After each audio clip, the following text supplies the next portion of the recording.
So, we're 5 games into the Champions League now. We've got 3 more to go. What are your views on the new format? I love it.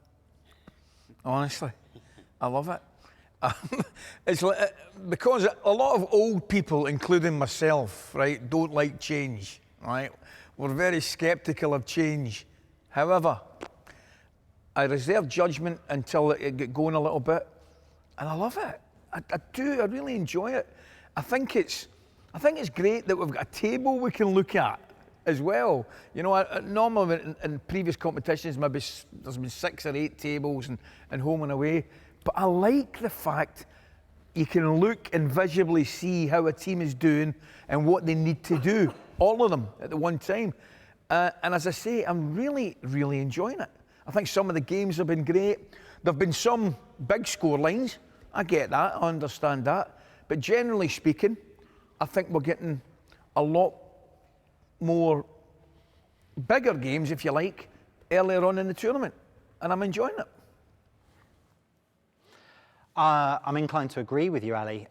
Liverpool are top. Would you say they're favourites to win the whole thing, or is it too early to say? The unfortunate thing for Liverpool, the prizes aren't given out in December, right? That's the problem they've got.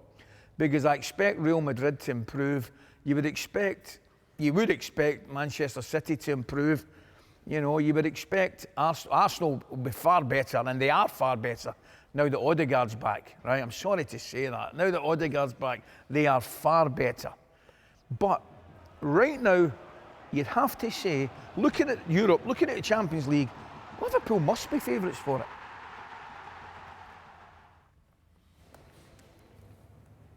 Liverpool at the top of the table, opposite side of the table, Real Madrid, are in 24th, 1 place above the elimination zone.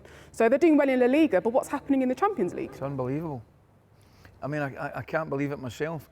And I mentioned to you as well, we'll talk about Real Madrid, but what's happening with PSG? What is going on with PSG? But Real Madrid, I think, to be fair to Real Madrid, they've had serious injuries, right, to top players. Dani Carvajal, Militao, the centre-back, you know, and Vinicius Junior's been out, Rodrigo's been out, so that's obviously top quality players. But a club like that, arguably the biggest club in the world, should be able to handle it. They should be able to handle it. Milan beat them at home, Liverpool beat them comfortably. So there's a concern there. There really is a concern there. The form, you're right, and domestically the league has been okay, it's been fine. But Champions League, you know something though? I think they'll be okay.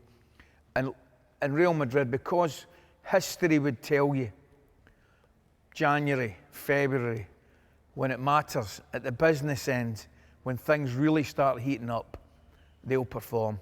And I think they'll be fine in the Champions League. I'm not sure they'll win it. I think it looks pretty open. I've had Liverpool as my favourites, as I said, but I can see them turning the corner. I think they'll be okay.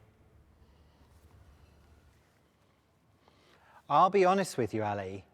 I don't know how this goes with the next question. I mean, Celtic in Scotland, representing Scotland in the Champions League, they seem to be doing all right. I'm risking a punch in the face by saying that. No.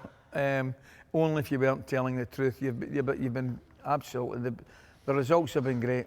I mean, their performance at home against Leipzig was as good as anything I've seen from Celtic in Europe in a long time, really. You know, they've good team, very good team. By far and away at this moment in time, breaks my heart to say it, but you've got to be honest, by far and away the best team in the country. They had a good performance, I think it was in Atalanta. They came away with a draw, good result. After a really shocking result in Dortmund, where they get, you know, taken to the cleaners, absolutely. But they haven't half recovered well. And there was question marks about Celtic. Would Brendan change the way Celtic played against teams who would technically perhaps be better than them and more fancied than them? And he did it, going over to Italy, got a great result, came back, terrific result against Leipzig. The game against Bruges was probably a little bit of a reminder. I wouldn't say it was a wake-up call, but it was a little bit of a reminder. You know, at that level, you've got to be at the top of your game all the time. You know, they got a point at home against Bruges, which isn't a disaster. You know, but I have to, yeah, you're right. Celtic have been very, very impressive this season, particularly in Europe. Thank you very much for joining us, Ali. I've Really do enjoyed appreciate it.